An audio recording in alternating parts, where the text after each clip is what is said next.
And so we want to welcome you to this conversation.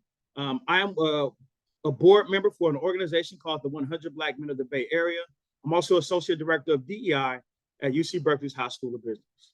We look forward to having you here today. We're going to have some great conversation with some great panelists. In a moment, I am going to introduce our panelists. During that time, we actually continue to stay muted. I'll read their bios. After that, I'll ask them 7 questions. After I ask those questions to them, we're going to open it up to the audience for you to ask questions as well. And so what we'd like for you to do is to please put your questions in the chat box. We're going to be pulling from the chat box for those questions, and that's probably going to be about the 40 to 45 minute mark. Shortly after that, we're going to breakout rooms, so that way you can have an opportunity to connect with these panelists and their team members from their respective companies. And then we have something a little bit different for one of our panelists.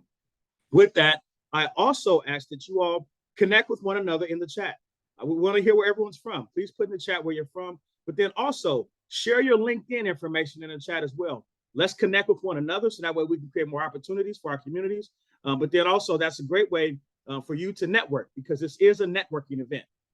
And so without further ado, I'm going to put my LinkedIn information in the chat so that way you all can connect with me. And then I will go into the introduction.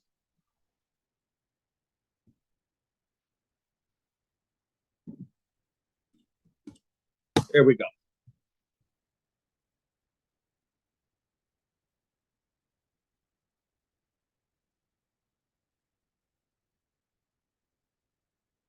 So Ashley Harvey is a passionate talent management professional of 10 years experience in recruiting at some top tech companies such as Google, Yahoo, Twitter, Amazon, and Salesforce.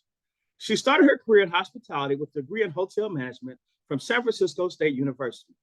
After college, she had a successful career in sales at notable companies such as Ritz-Carlton and Booking.com. She gets a ton of fulfillment helping career seekers land their dream jobs. In her free time, she likes to bartend, travel, and spoil her dog Thriller, named after the album and not the song. So happy to have you here today with Ashley. Hi, how's it going? So John Johnson is a second-generation Oakland native who works as a program manager at Twilio. Prior to switching to tech, John spent 15 years in the financial services industry. He has worked for companies such as Wells Fargo, GE Capital, Bank of the West, and First Republic Bank, to name a few. John earned a Bachelor of Science degree in accounting from California State University, Hayward, East Bay. John was initiated into the Nu Sigma chapter of the Kappa Alpha Psi Fraternity, Inc. in the spring of 2001. John is also very active and serves in several civic, nonprofit, and community-based groups, including the National Association of Black Accountants, the 100 Black Men of the Bay Area, and his church, Acts Full Gospel. John enjoys building and maintaining meaningful relationships, golf, and mentoring youth. John resides in Oakland, California, and is married to Stephanie, and they share one daughter. Good to have you as well, John. Next up, we have Michael Payne. Michael Payne is a self-taught senior system manager at Chime with a focus in technical voice systems. Michael has had many roles throughout his career, including project technical specialist at Pinterest, senior implementation manager and technical solutions engineer at Dialogue Tech in Voca, and customer success manager at Act On Software. Michael also has demonstrated a passion for inclusion and diversity throughout his career. Some achievements he has accomplished in this space include founding and developing Pinterest's response for George Floyd by creating the Pinterest Community Rebuild Program, now known as Pinterest Elevates, founding the employee resource group Minorities in Tech at Dialogue Tech, and acting as the events lead for Chime's Afro Chime employee resource group. So good to have you as well, Michael. And so to start this conversation, and actually I'll start with you, Ashley. Can you let us know, how did you get in tech? I want to find out from each of you, how did you land your roles in the tech space? Yeah, thank you. So I landed my first job in tech actually 10 years ago, like this week. So networking is such a huge thing for me. I had a college roommate and her friend had got a job at Google. And she had posted one day like, hey, Google's hiring for recruiters. If you haven't been in recruiting yet, but you have a background in sales, then you go ahead, and apply for the role. So at that time, I was one of the top sales managers at Booking.com. I was looking for a new role, so I decided, hey, might as well, the worst I could do is say no. During that time, I tried to negotiate my salary. I saw on Glassdoor that the salary was like 85,000. So I went there with my whole chest, like, I want 85,000. Like, I'm worth this, and just, definitely trying to get that 85,000. Turns out it paid 105. So definitely got way more than I even thought, that I would, ask for. But I was able to use my transferable skills from sales, being able to build a pipeline, being able to negotiate, being able to build relationships to get into Google. And also that role, it was actually a contract role, it wasn't full time. So that's another way I was able to get in so easily, was going that contract route. And so I've now been in tech recruiting and diversity for the last 10 years.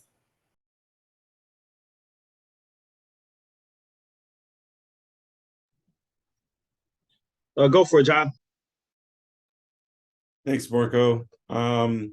So for me, my journey started 5+ years ago. Most of my background and my career was in financial services. And so I was applying for various tech roles in different companies, just trying to make the transition into tech. There was a lot of my friends and people that I knew that spoke very highly about the space. But unfortunately, it was very close, but no cigar. So interestingly enough, through golf, one of my passions, one of my 100 brothers and Kappa brothers, we were playing, and I didn't know anything about Twilio. And I said, hey, I know you've been at Twilio for a while. What is it that actually that you do? And what does Twilio do? And so he explained to me kind of the high level of the company. And I said, well, I could do that. I'm a risk guy. I'm a compliance guy. I'm a audit risk and controls guy. And one thing that I always understood was that all businesses need compliance. They need audit. They need risk. And so I said, I think I can leverage my skill set similar to what Ashley was speaking to and transfer this over into the tech space. So, that young man said, hey, send me your resume. He sent it, and he was able to get that to the hiring manager, and the rest is history. So this is my first tech job. I started in December 2020. So for all of you, my advice is to be resilient. There's also a timing component. And one thing that I'll add that really worked out for me was that the group that I'm in, or formerly in, the name recently changed, was Consumer Trust, or Trust and Safety. They were growing the department when I was being hired. And so it was just kind of a right place, right time type of fit. And the skill sets that I developed in financial services were a really good fit for what Twilio needed and what that hiring manager wanted at that time.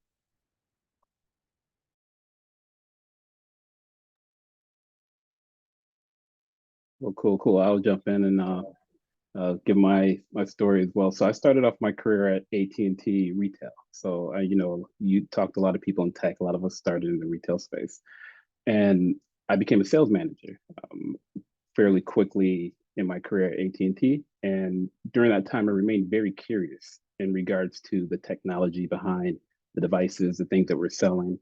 And I moved to Chicago. So initially, I started off my career in Michigan, transitioned to Chicago, and was leading one of the biggest flagship stores downtown Chicago.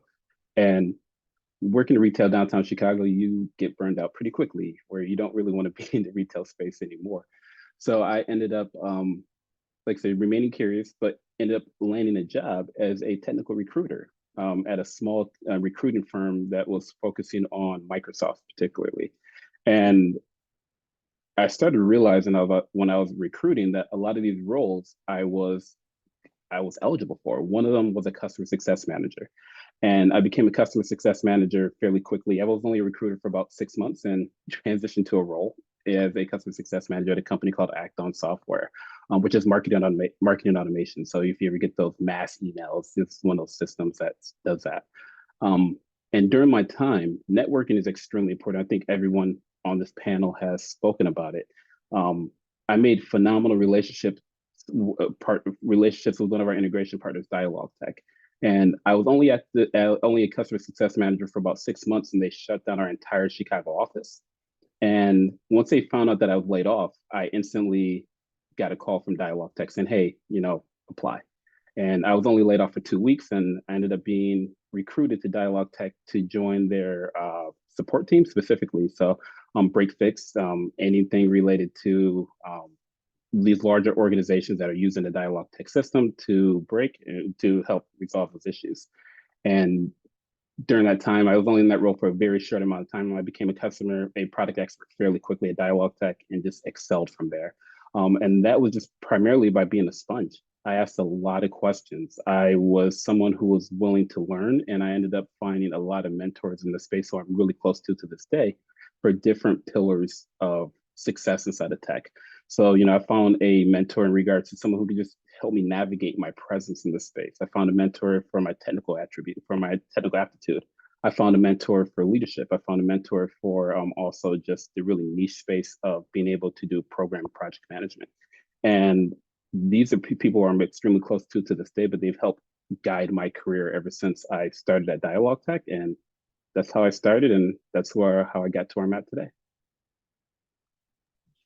Thank you all. I mean, you spoke on some really good topics. We're going to take some time to lean into that, start talking about the networking piece, what that looks like, and how important that is. But I mean, Michael and John, I'd love to hear from you all on what did the interview process look for you? How did that look like? I know a lot of folks here are looking to get into the tech space, and they don't know yet. So when you were getting interviewed for your roles, John, because you're particularly new, Michael, because you experienced it, what did that look like for you, Michael?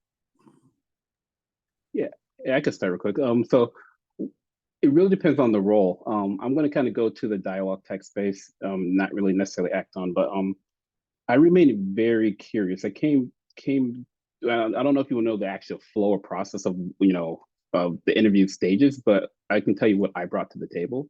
It was just a lot of questions, a lot of curiosity, and a lot of openness. One thing that we all are concerned about is getting the questions right every single time during the interview. But I realized that it's okay not to necessarily know everything in these interviews, but really conveying a sense of knowing how to find the answer when, there's something you don't know. Like, it's just like any other path or any other journey where you ask me something, I'm like, hey, that's a great question. I don't necessarily have an answer for you, but this is how I would go at finding the answer. And that's something that I have incorporated to my interview style. Whenever I interview with anyone, I always recognize that I don't know everything. I'm self-taught. You have all these other people who went to school. There's a lot of foundational things that I may not know, but I do have the thought in the brain to be able to find the answers fairly quickly.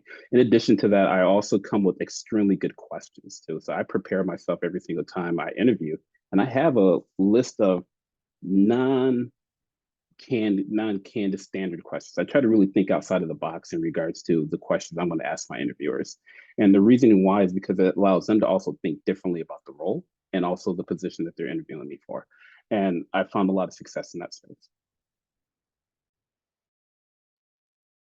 Yeah, no, that I think you brought up some key points too, Michael. So I'm going to echo some of your same sentiments and then kind of share my story and background too. So I really like what you said about being curious, and I'm a risk guy. So one of the key things that we do is how do you convey and explain with dealing with ambiguity? So a lot of times you have a problem or there's an issue that you need to solve. And to your point, you don't have the background, you don't have the information. And so one of the things I learned in audit and risk management is, root cause analysis and the 5 whys. So how do we answer the 5 whys? How do we get down to that deeper level to understand the root cause? And then that's where we can execute and problem solve and kind of iterate and move projects and systems and things forward. I think the other thing is, it's really about showing that you're collaborative as well as being able to work independently, because this is a team environment. And so you definitely have to, pull your weight, make sure that your piece of the project is done, whether that's research, whether that's documentation, whether that's scheduling and having meetings so you have the information to contribute when the larger groups meet, in a larger group. But it's really that resiliency and willingness to, take the first step and give it the college try. As far as the mechanics of my interview, it kind of went like, luckily, like I said, my 100 brother and fraternity brother was able to get my resume to the hiring manager. And so first I talked with someone in recruiting from HR, just giving me the setup as far as dates and times and figuring things out. And then I was able to align with the hiring manager.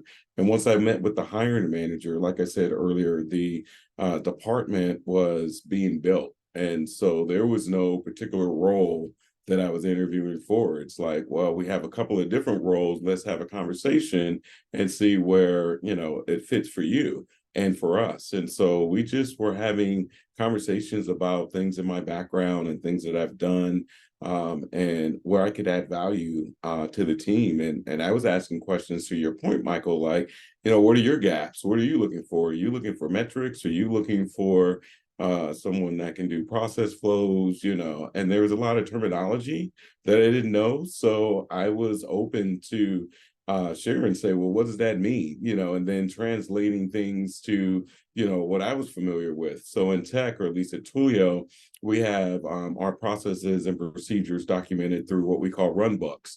Well, in banking or financial services, that would be like a policy and procedure. So, once I was able to equate the two and understand, it's like, oh yeah, I've done this before. I understand, how you put these things together.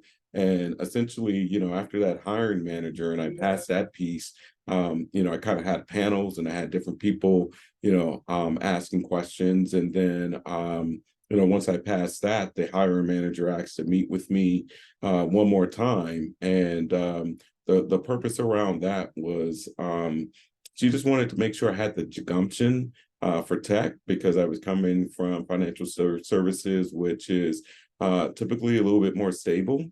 And tech is, it's you really have to be adaptable and flexible.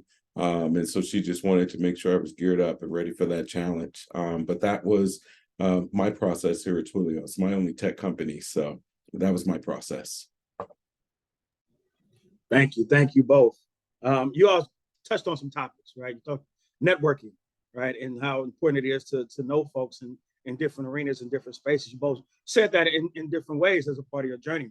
Something I've asked the people, and if you join late, is add your LinkedIn to the chat box, so that way you can connect with other folks that are on this call. But Ashley, I want to turn to you in your recruitment hat, your recruiter hat. How important is something like LinkedIn for people to use, and how can people use LinkedIn in order to further their career? Yeah. So as a recruiter, I live all day, every day in LinkedIn. Like, that is my whole life. On the back end, people don't know this, but there's a product called LinkedIn Recruiter. And what it is, it allows every recruiter to be able to search for profiles and do like different types of searches.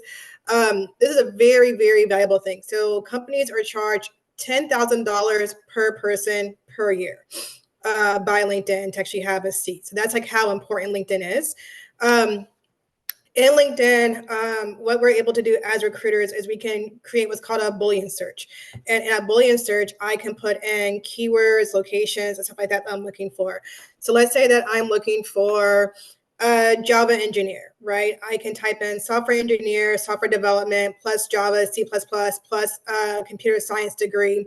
So I can do all those filters. Also on the back end, I can filter it by city, state. I can filter it by the school you went to. I can filter it by your location. I can also filter it by if you're open to work or not. So that's actually really important. As a recruiter, we're judged on how quickly we're able to hire.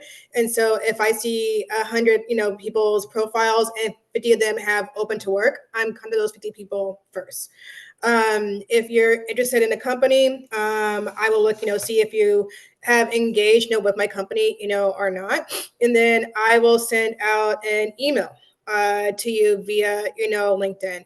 If you have your personal email address on there, great. If you have your phone number on there, great. But this is what all recruiters do. We live in LinkedIn Recruiter. We search for everything on LinkedIn Recruiter.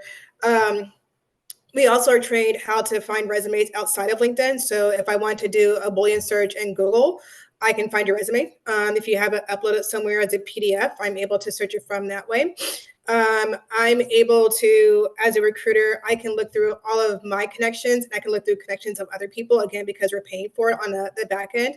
So all day, every day, I'm in LinkedIn. So definitely really important to have that as robust as possible. I would say, one huge thing is to have those keywords in there, because when I'm on a back end putting keywords, it's going to show me that on your profile first. Thank you. Thank you. Very helpful. Here's another question. Now, I'll pose you, Ashley, but anyone, either of you can, chime in on this one. What are some top of mind do's and don'ts? Like, these are some things that you definitely should be doing. I think, having a keyword on your LinkedIn. But in tech in general, what are some do's and don'ts? What are some things you're seeing somebody doing like, I probably shouldn't have did that, or it could have been you. You could have did it. We all make mistakes. What are some things that some things that are top of mind that you want to share with our audience? Sure. I'll kick that off. I mean, honestly, I don't really know if I've seen any do's and don'ts. Luckily at Twilio, we have a core value that is called no shenanigans. And so, you want to be authentic. Everybody's trying to do their best work and things of that nature. And so I've been in meetings where people will say, hey, that kind of sounds like shenanigans to me. So, what is it that we're trying to do, or what is it, that the ultimate outcome that we're trying to get. And so I haven't really seen something where it's like, oh, that's a career limited move. That was something that we said in financial services a lot, but it seems like, I guess if I think about it, if you don't prepare, if you don't do your research, that's maybe a don't. But it all depends on your capacity, right? And so I think if you are honest and, you say, hey, I have 10 different priorities, and this meeting is coming up, and lead in and say, hey, this is a fact finding meeting, or this is an informational meeting, or just kind of have stakeholder management and let your stakeholders know the objective of what you're trying to accomplish. I think those are the right things to do, versus, I guess, what not to do would be, scheduling a meeting and you have a bunch of people and it appears like you're wasting their time because you haven't done the research or the sidebar conversations to understand, who should be on the call, so it's productive for everyone. Yeah, I agree with that, John, completely. And some of the things that I found to be successful in tech is being a lifelong learner. Always be looking to learn something new. Just spend a couple minutes today just pulling some type of new knowledge, some new type of information. It doesn't need to be huge, but that goes such a long ways, or especially in this space. We all know tech is a rapidly moving industry.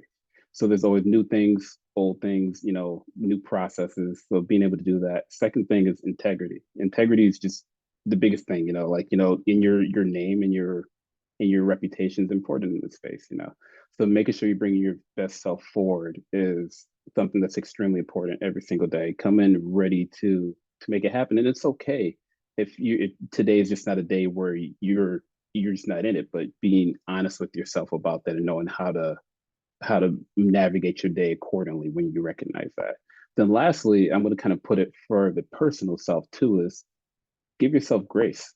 The one thing about this is that, it is imposter syndrome is a real thing, especially like how I've gotten to where I've been. You could be in rooms where you feel like you should not be in this room. Why am I in this room? But you got to give yourself grace. You got to recognize I'm here for a reason. And just making sure that you kind of stay grounded on that too. So make sure that you're you yourself is grounded, have that integrity, then also just continue to learn. And everything else, the process stuff, everything else will just kind of naturally fall into place. You're going to make mistakes, and it's okay to make mistakes, but just know that it's just part of the process.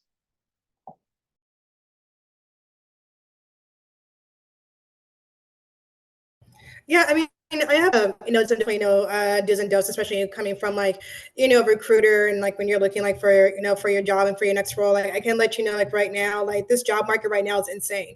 I've never seen so many people laid off at the same time. And so I can even tell, as a recruiter, like they're not hiring. A lot of recruiters know right now. So, I had to definitely come with that imposter syndrome, like remember, it's like, no, you're still a really good recruiter. It's just that there's no hiring right now. So don't allow that to kind of like take it personally, because this job market is way different than it's been like, in the past. So I just kind of understand like, things are a little bit, different now when you're looking to, to get into tech. I would say, again, as a recruiter, your resume is going to be super, super, super important. And it's going to come down to very even basic biology things like the font. As a recruiter, if I'm reading 100 resumes every day, that font has to be like on point, so it's easy for me, to read it. So like, don't use Arial, don't use Times New Roman, and this is so I can actually read, your resume. I tell people, on their resumes, as a recruiter, I know what your job title is. What I want to see in your resume is how is your company better because you have been there. Definitely, LinkedIn, having as many connections, quality connections, as you can. And then also if you're looking to get into a big tech company, like the ones like I've worked in, don't apply for every job. Don't sit there and apply for 20, 30 jobs, because as a recruiter, I see that and I'll look at the jobs you applied for and look at the type of jobs you applied for. And I'm just going to say, okay, this person doesn't know what they want. They just want to get to the company. They don't have like, a focus. Don't do that, because we do see it on the back end. At Salesforce, I'll see people who apply for 20, 30, 100 jobs. And for me, that's an automatic no. If you apply for like, 10 jobs and they're all kind of like in the same like kind of realm, okay, now I understand, what you want to do. But if I see you apply for a marketing manager, HR manager, software engineer, I see all that on the back end. So, be more focused if you're applying for big tech companies, because we do see it. Thank you. Thank you. Here's a question for you, Michael. Does it take a CS degree to get into tech, or to be, tell us about that. Tell us about your journey there. For those who don't know, CS is computer science. Yeah, no. That's a very interesting question. I would say no, it does not. But it also depends on the person and knowing who you are, right? I'm somebody who picks up on concepts extremely quickly, and my wife, she always cracks jokes. Michael takes the hard way everywhere. I do everything the hard way. And it's just because I like learning. So no, it does not take you don't need a CS degree to break into tech. There's so many different opportunities, so many different roles in the tech space that will still allow you to be able to get into the space. You're talking about, customer success. You're talking about customer support. You're talking about implementation, recruiting, sales. There's just so many different paths to get into tech that you absolutely do not need that CS degree. Now, when you start getting into like the engineering spaces, the more hyper technical spaces, you still don't need that CS degree, but there's other alternatives as well to get the information that you need. Either like the path that I took, having mentors and just doing all the self-discovery and learning on the job. There's also boot camps as well. So you can definitely go to a coding boot camp and spend 12 weeks or 12 to 24 weeks and actually learn all the necessary skills to be successful in the tech space too, at least from the engineering perspective. So to answer your question, no, you do not need a CS degree. There's just so many other paths, so many different avenues, so many different roles available for you here in tech. Oh, and Michael, if I can add on to that, you don't need a degree to get into tech. I mean, I have a degree. I love my degree. It's in hotel management. I do nothing with hotels and tech. I read resumes. I hire people all the time who don't have degrees. I work with people who don't have degrees. So not having a CS degree doesn't mean you won't get to tech. Not having a degree at all also doesn't mean you can't get into tech. You can get to tech without a degree, and you can get a good job in tech without a degree. Very helpful. Thank you. Thank you. Couple more questions. We're going to open up to the audience. What is something that you wish you knew when you first got into tech? You're brand new. You're like one of these folks on the call. You're new to the space. What's something that you know now that you wish that you had known then? And I'll throw this out to whoever can unmute themselves the quickest. For me, it was a lot of the, I'm sorry, Michael. Sorry about that. For me, it was a lot of the technical jargon. So it was almost like you needed a glossary because it was a different language, like TLDR, too long, do not read, things like that. And so if I knew that before, I think that would have been a little bit more helpful. But that's all part of the ramping coming from, a non-tech role. Yeah, and we had one that's TLDR threw me off. I didn't know what that meant for a very long time, honestly. The way I look at it is, I said it earlier, give yourself grace, give yourself time. I was one of those people who got really stressed out when I got in those rooms where I'm just like, man, I don't really know what they're talking about. Being open to just asking questions and not being afraid to say, hey, I don't understand this. Can someone please explain this to me? And making sure that you're really understanding this. And just stop being, we are all super hard on ourselves when we want to be successful in our roles. So not being so hard on yourself and just kind of, like I said earlier, being that sponge and just really taking it all in to ensure that you have competency is something that, if I go back to myself, I started in tech, inside of 2015, I would go back to myself and say, hey, yes, you want to be successful in this. This is an amazing opportunity to slow down and just really just take it all in. So that will be the key thing is just give yourself grace. I said it earlier, and, just be willing to ask questions and continue to it's baby steps. You're not going to run overnight. So, learn how to have that stride first before you start running.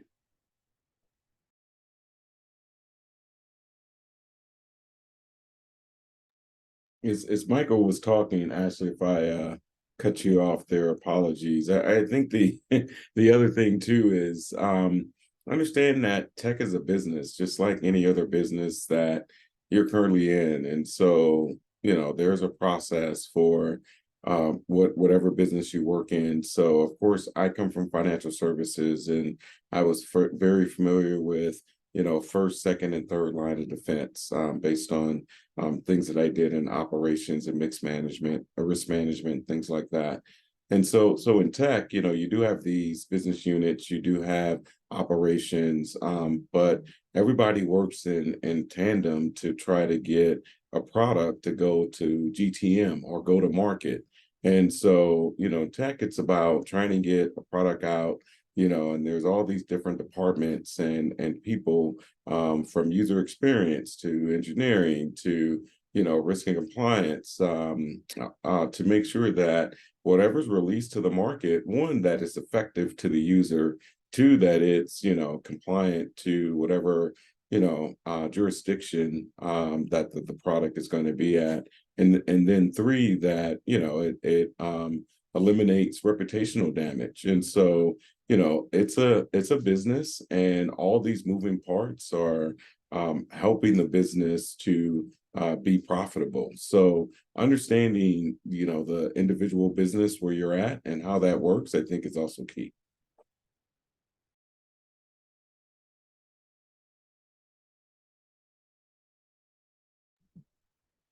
So let's go here. What's the most difficult part of being in tech? And you can say that from your own vantage point as a person of color, as a person that's in a technical or non-technical role, however you want to answer that. But what do you find is the most difficult part of being in tech? And open this up to everyone. I would say for me, imposter syndrome it's tough. It's so hard. Like I know the spaces I'm in, I belong in there. I worked hard to get to know where, I'm at. And I still feel like, I'll apply for a job and it's like, well, I don't feel like I'm good enough to work at this company, knowing well I've already worked at much better companies before. So that like kind of just doesn't, go away. I will say, working diversity, being a Black woman in tech, it is hard. It's so hard. I mean, it's super rewarding, great salary. I travel all the time, but it's not easy. It definitely, isn't easy. We hear how much companies value diversity and they want to do this and that. And when you're on the inside, it's not true. It's not. And you're battling with that every day. But you have to remember, you want to be the change you want to see. In the world. You don't want to, be in there and have someone, tell you how they feel or overtalk you or feel as though they know more than you when you know that you know more than them. You have to kind of stand your ground and like understand like it's not easy. It's not for the faint of heart. And like that is another reason why we have such high salaries. It's not easy. So it's difficult. It's rewarding. I absolutely love what I do. I get to help people with their careers, but end of the day, it's hard. It's hard work.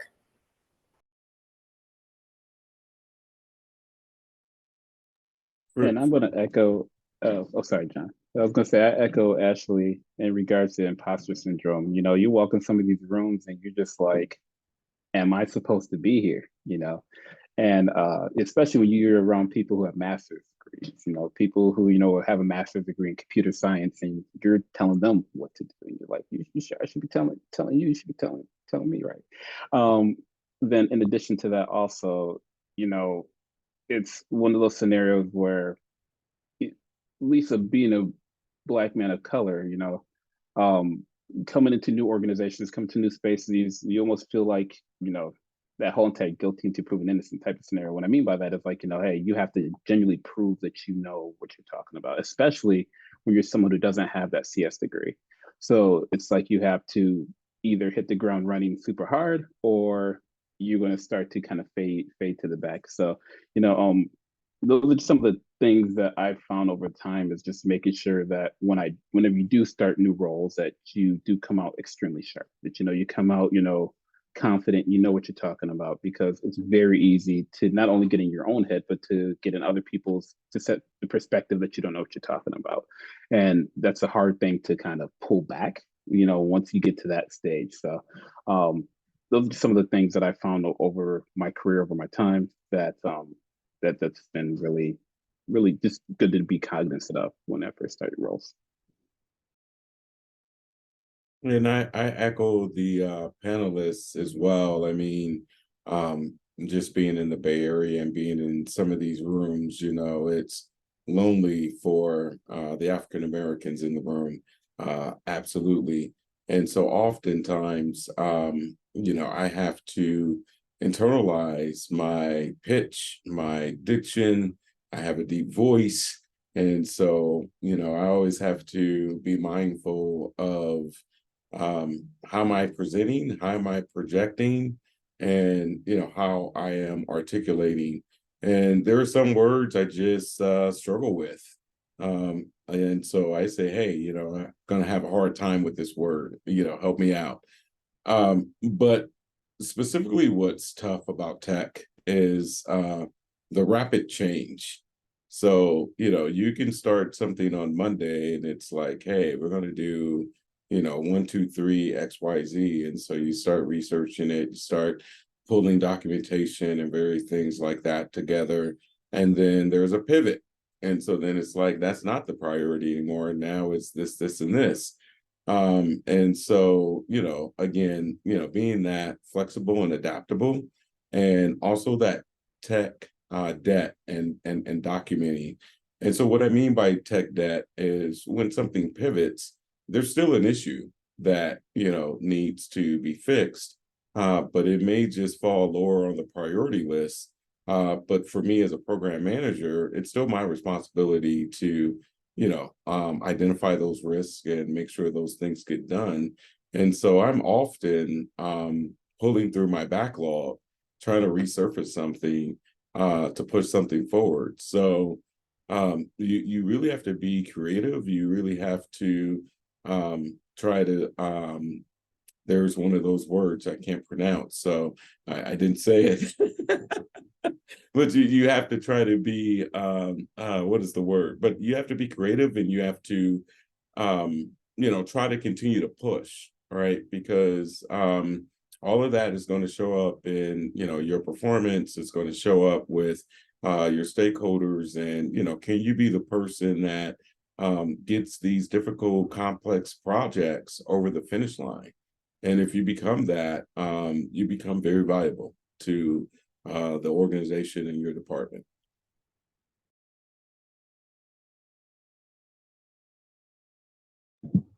There's some gems that drop in. I hope you're taking notes. I am. I'm not even looking for a job. So I'm letting you know, take advantage. You have some folks that are where you're trying to be. They've been where you're trying to go, and they're opening up and showing you, the keys to the kingdom, if you will. I'm gonna pull a few of these questions from the audience at this point. And so when you get into a tech company, is it possible to pivot positions within the company? And if so, what is the best approach to venture into a new department? I can take It's that easy. one. It's so easy. Oh, You can go ahead. Okay. Yes, absolutely. It's easy, to do it. You have to know, number one, what you're currently doing, and then number two, what you want to do to make that change. And then when you're doing that, you have to take on projects to help you to take that change. And then also you have to know the company policy. So different companies have different policies in regards to how you can move. So for example, I was at Salesforce, and our policy for changing roles was you had to be in your role for 1 year in seat and be good in that role. I myself was working on transitioning careers, and then stuff just went nuts with layoffs and hiring freezes. But I was creating for myself, taking courses I needed to take, meeting with the managers who I needed to meet with in order to make that career transition. So I still might make the career transition. We'll see kind of what's going on. A lot of the big tech companies, we have internal mobility team. So these are only internal recruiters who only work with people who already are in the jobs, and they'll work hand in hand with external recruiters, and we'll both have candidates that we'll put through for the same role to get them, to change, roles within the company. So it's very possible. You had to know what you want to do and create that path to do it. But yes, people change jobs all the time. Yeah, I 1,000,000% agree, and Ashley nailed it on the head, because that's something actually what I did within my career starting at Dialogue Tech. Like I said, I started off inside of support, and I eyeballed an implementation manager role. And what I did was I just made relationships with the manager of that team and some of the team members there. Started really networking internally. Well, hey, what does it take to be a successful implementation manager here? What are some of the skills I need to be focusing on right now to get myself to that next level? And talking to that manager is actually still one of my mentors to this day. And he advised, like, hey, you know what? I suggest, getting this certification, which is the customer success manager. So understanding agile methodologies, learning these different things, learning about APIs. And that really helped broaden my perspective on, okay, this is where I'm at today. This is where I need to be to get to that next role.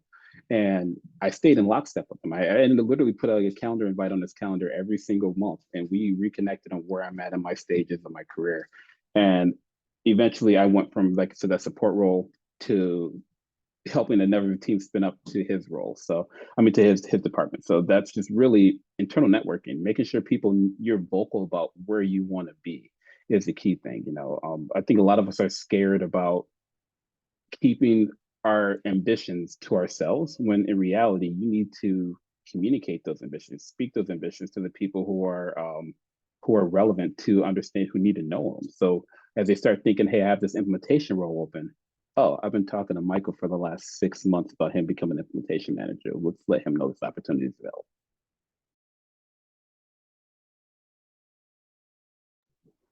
Very helpful. Thank you. Also, I just want to remind folks that if you're representative for one of these organizations on this call and you see a question in the chat, you can feel free to respond in the chat as well. We love these diverse perspectives, because I see we get a number of questions, which I love, but there's a strong opportunity we won't get to them all. But in addition to that, we will have time to go into Zoom rooms and breakout sessions. So that way you can ask some of these more nuanced questions about your particular situation. What are some unexpected roadblocks that you faced on your journey, and how did you respond?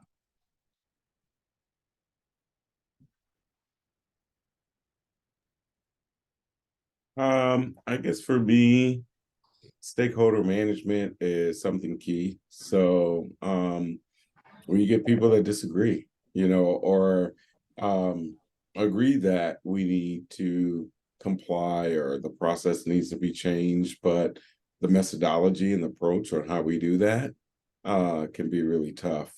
And so really just some of the roadblocks around, was there background noise? Oh, okay, sorry about that. Thought I heard something. Really just the roadblocks around alignment and gaining alignment. And then when you don't have alignment, how do you still progress the project? So is that escalation? Is that bringing, other managers in, or bringing in other subject matter expertise or support to help, drive the approach and methodology there? Or is it really, looking and saying, hey, was there something I missed, on my approach or my methodology? And, what are the impacts of that if we change? Because everything is based on schedules and deliverables. And so I think that balancing act of trying to make sure you meet your deliverables, as well as getting alignment on the methodology and approach based on the tools that are available, is a big roadblock in tech. I can echo that with John. When you talk about prioritization is one key thing. When there's conflicting priorities or pivots as well, where you're working on one thing, then the company shifts its focus on something else. That's always a little bit difficult to do. It's just to kind of stop building one thing and transition to another thing. To John's point, you kind of throwing that back in your backlog. You have to resurface it and remember where you're at. In addition to that, also just skill sets. Some things that you have to build or deliver may require a completely different skill set, where you're like, hey, I don't know Apex. I know Salesforce, but I don't know Apex. I need to find someone who knows Apex engineering now, or who knows how to code in Apex. So working with your cross-functional partners to be able to lead without authority and get other people to buy into your priorities is something that's important to help unblock yourself, because you're not going to know every syntax. You're not going to know every single coding language. So you need to be able to know, hey, who can I rely on to help me get unblocked as I continue to go down these projects and journeys. Sorry, Ashley, I think you're next. I cut you off there. Oh, no, totally fine. So one of the robots I've seen as a recruiter and in diversity is these companies say they've done diversity and then they don't. they really don't. I can find a ton of really great qualified candidates, present to hiring managers, and they'll come at me with like, oh, well, we want to keep the bar where it is. They had to have this experience, stuff like that. And it's when you look at it, like the numbers, again, I look at data all day. If they want an engineer with 5 years experience at a big FANG company, but all those companies weren't hiring Black people 5 years ago, you're not going to find that.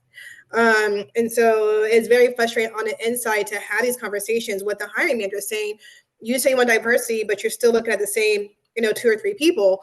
And if they're working at a FANG company, say like Netflix or Facebook, like going to throw 100,000 at that engineer. So being on the inside and seeing kind of what's going on, it's very, I don't want to say disheartening, but it's very challenging. So what I've done in my career is, and also at Salesforce, I'll praise Salesforce and they let me go. They allowed us, my team, we were able to talk to our candidates and give them the cheat codes. I had time to talk to candidates. I had time to redo their resumes. I had time to help them out with their interviews. I had time to show them what the right position was to actually apply for. I had time to send them to like my colleagues.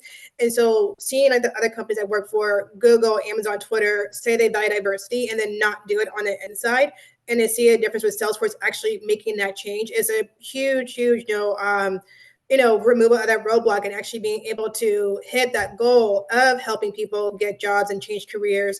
It's definitely really frustrating when they say one thing and you're in that meeting, they're doing a completely different other thing versus when they say they want to do something and they give you the agency to actually, do it. So hopefully, more companies will focus on the candidate more versus, what they think they want or what's worked with them like in the past, because it's not working. Those diversity numbers are still 5%, 3%, and there still needs more work to increase those diversity numbers.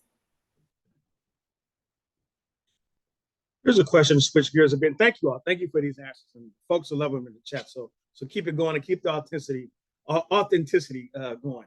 Any of you all have experience with either a technical or panel interviews and multiple round interviews? A question comes up in the audience about that. And what's that experience like? Anyone want to shed any light on that?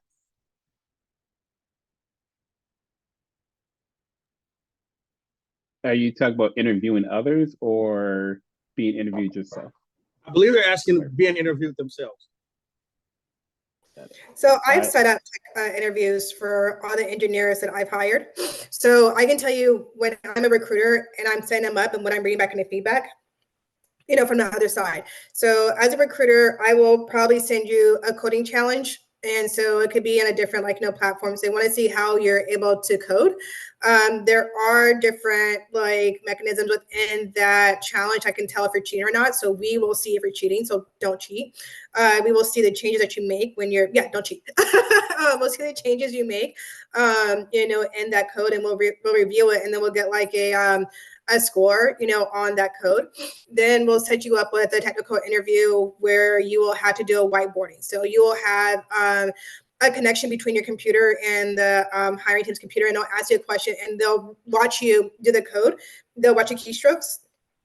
And then when you're doing the code, what happens in almost every interview is, and I tell people I'm preparing them for the interviews, is we are going to ask you questions we know you do not have the answer to.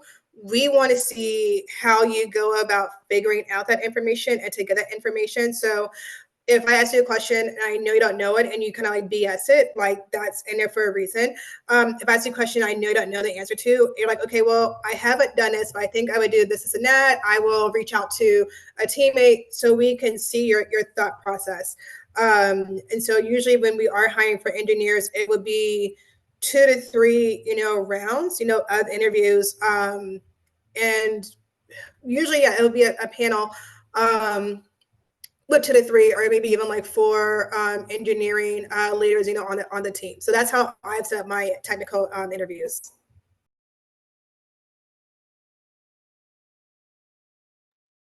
Yeah, and just kind of going based off of what Ashley's saying as well. I completely concur on everything you said, because that's normally the process that you go through. You have a coding round.